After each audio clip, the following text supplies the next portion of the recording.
This one's a little bit tough, Madeline, so don't go. Very rare one. So we have a 95-year-old female. She was here from Gainesville. Her last eye scan was over 2 years ago, and her referring doctor, to Dr. Cohen, was concerned about something in her retina, really specific. Also, her ophthalmologist in Gainesville was filling out her driver's license paperwork, and in the notes, they had put that she had drusen. Her prior scans, she was always told that her macula looked, quote, wonderful. Then that doctor retired. So now she ran in Dr. Cohen's chair. So medical history, thyroid disease, osteoporosis, sleep apnea, and CPAP. Surgical history, hip replacement and appendectomy. Systemic meds, she's on Synthroid, vitamin B12, and folate. She's asymptomatic and her vision is actually pretty good. 20, 25, and highs, and then pressures were also normal.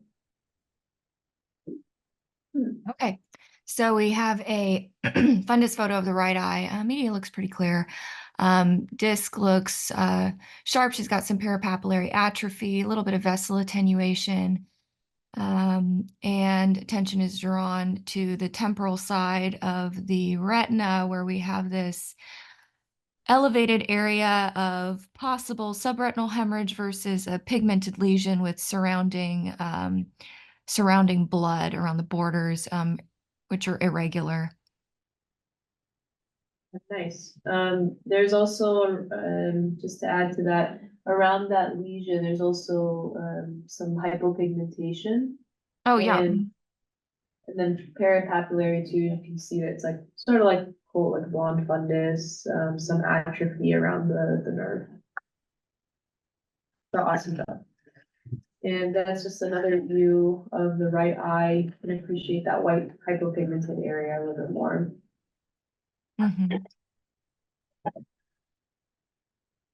So we have the left eye here. Again, the media is clear.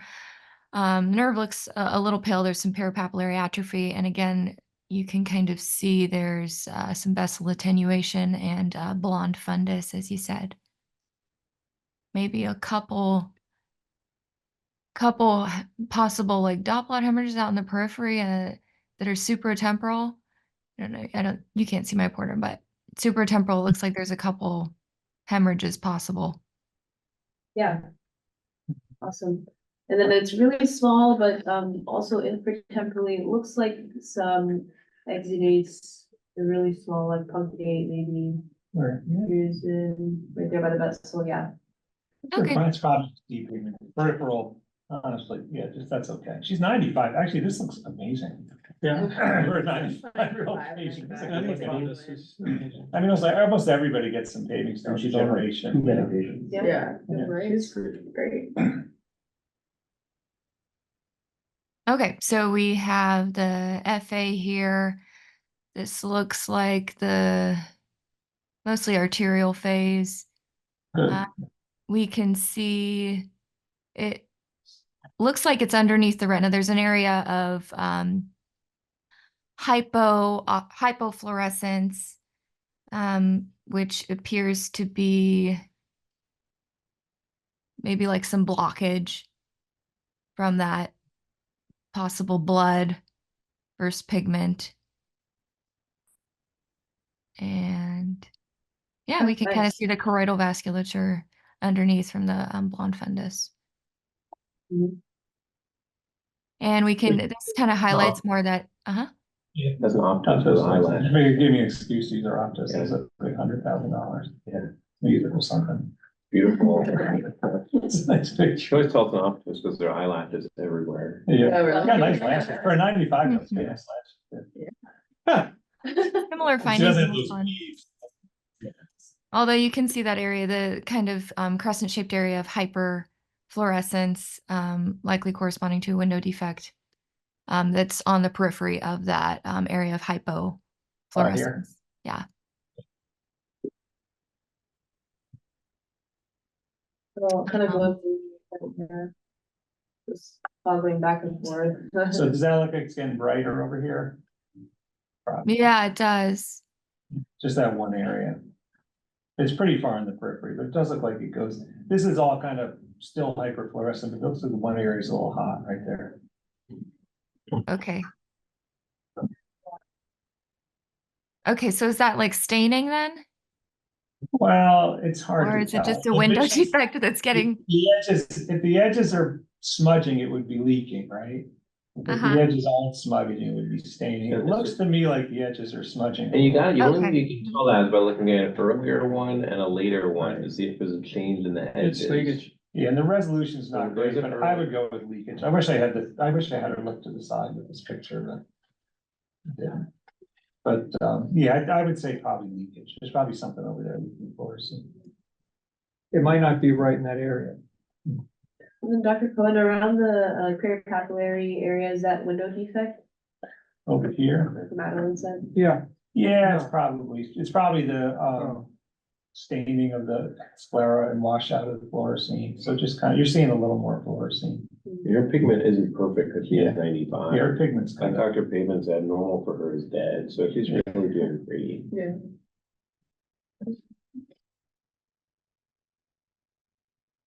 so what do you got here, Madeline? okay, so here we have the left eye. Looks like the AV phase. Looks like there's some smudging. I think it's just vitreous debris. Again, you can kind of see that blonde fundus with the scattered sort of window defects, and otherwise, I don't see any significant abnormalities here. Staining around the disc, the peripapillary atrophy. Mhm. Yeah, nice. So I'll put a little summary slide here. So 95-year-old female, she's being followed by outside ophthalmologist, told she has quote drusen. She's asymptomatic. So color from this photo in the right eye, there was that mid-peripheral pigmented lesion with surrounding heme, adjacent hypopigmentation. In the left eye, there's that mid-peripheral temporal, I thought was exudative and maybe drusen. And then that hypopigmentation with dot blot hemorrhages. Blonde fundus. In the FA, in the right eye, there's a hypofluorescence, which is blockage, with adjacent hyperfluorescence, which I thought was staining, but now we read that as leakage. General peripapillary hyperfluorescence, which I thought was a window defect. The left eye, there's a hyperfluorescence temporally and peripapillary, with areas of pinpoint hyperfluorescence. Thanks. So do you have any differential diagnosis now? Yeah, so just based on the appearance of that one area with the blockage, I would think like possibly a RAM, macular aneurysm, with the bleeding being kind of along a vessel, maybe like a vein occlusion, although kind of lower on the differential. I didn't see an OCT, but it could possibly be like melanoma because it kind of looks pigmented in the photo.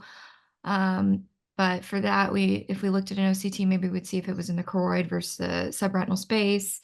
And then like diabetic retinopathy, she has some dot blot hemorrhages in the other eye, and hypertensive retinopathy also on the differential as well with the attenuated vessels and hemorrhage and association with RAM.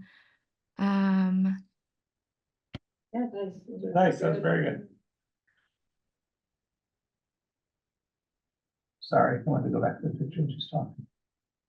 Okay, Awesome job, Madeline. So yeah, that's similar things. So retinal macular aneurysm, Coats disease, choroidal melanoma, macular degeneration with CNM, AMD, choroidal hemangioma, long list. And then something called peripheral exudative hemorrhagic chorioretinopathy, which is what this patient has. So, so peripheral exudative hemorrhagic chorioretinopathy, PECHR for short. It's a rare degenerative process of the retina with subretinal or sub-RPE hemorrhage and exudation outside of the macula, which is exactly what our patient had. It was first published in 1962. It was described as a hemorrhagic choroidal lesions that recede in the periphery in elderly patients thought to initially have AMD. Shields then published additional case series of 146 patients describing these patients. So it's a degeneration of the retina seen largely with Caucasian females. and there's a bilateral occurrence in about 30% of those patients. The average age is about 80, so our patient fits that picture. The incidence of PHCR is unknown, but it's presumed to be low, although I did see that it's estimated to be a lot higher, just that people are not really aware of the disease as much. Could be misdiagnosis, other things. Other terms that were used to describe it is massive spontaneous retinal hemorrhage, eccentric disciform retinal degeneration, extramacular disciform degeneration, and peripheral age-related retinal. So different terms describing the same thing. The risk factors, so older age, hypertension is one systemic disease that was found consistently. And really all this data is extracted from mainly Shields case series of 146 patients. Use of systemic anticoagulation or antiplatelet agents was also prevalent amongst these patients. Relationship between PHCR and AMD and also polypoidal choroidal vasculopathy, it's controversial. It's kind of like almost described as a spectrum, but it's unclear distinguishing features and gradually being elucidated. They also share similar risk factors and associations, especially age, hypertension, and female predominance. So exam findings, so you see that subretinal hemorrhage could also be sub-RPE hemorrhage or fluid. You can get RPE detachment or RPE tear, subretinal fibrosis, lipid exudation, and then the chronic changes such as RPE, hyperplasia, or atrophy. So I thought that's what we were kind of seeing on the temporal periphery with the window defect. I thought it was maybe some atrophy. And then the lesion always appears dark due to the hemorrhage. So the lesions are most commonly found in the temporal quadrant in greater than 75% of cases. And then specifically in the infratemporal quadrant and between the equator and the oris serratus, like where most of the lesions were. So here's another photo describing what we saw. There's an OCT as well. You can see some subretinal fluid. Then the exudation and the hemorrhage there, it looks like infratemporal from what I can see so far. So the FA findings, basically what we described, there's blockage from the hemorrhage, window defect in the periphery, metrophic RPE changes. And then other findings include diffuse peripheral hypofluorescence that plague RPE atrophy or hyperplasia. And then in some rare occasions, you can get choroidal neovascularization as well. So maybe our patient had that with the leakage that was noted.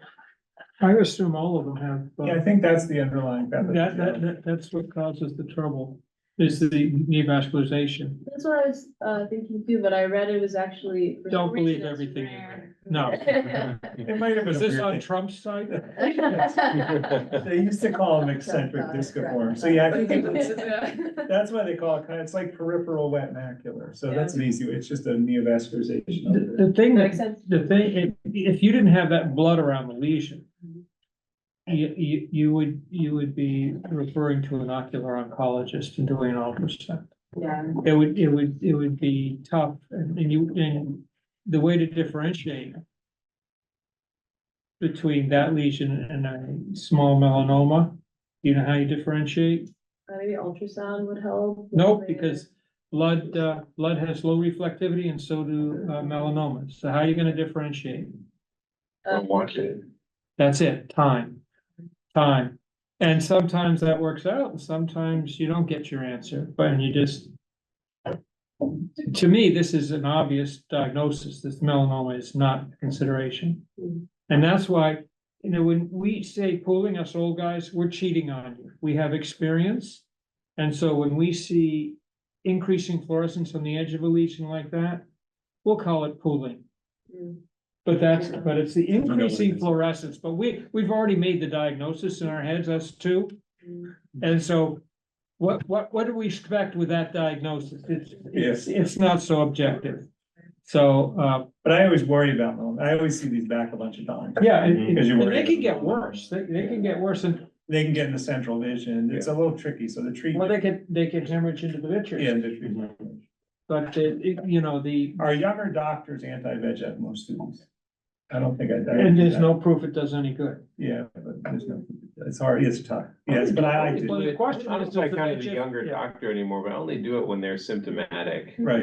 When something's happening, I did try to, just one of these bled into into the center of the macula, got much bigger. And I tried a subretinal TPA pneumatic displacement on it. Didn't go as well as the ones that are native to the macula. Right. It didn't move it. And as much. cryo is bad, Yeah, and before anti-VEGF, I would cryo those until I read a paper that was the wrong thing to do, so I stopped. All right, go ahead, Heidi. So good segue to this slide, but, PHCR can mimic choroidal mass or uveal melanoma. The most common location, like we said, in PHCR is infratemporally and, just temporally, but with melanoma, most common location is at the macula or between the macula and the equator. So that's a good way to differentiate the two. And those locations were, they were brought on from also Shields case studies of 8,000 uveal. And then here's a photo from the case series showing like where the locations were mostly. So you can see they're like really concentrated temporally, infratemporally.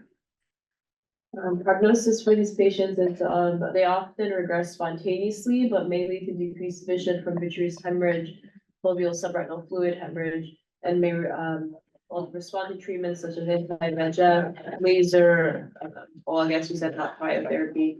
And then there's no systemic associations or complications. Do not laser them.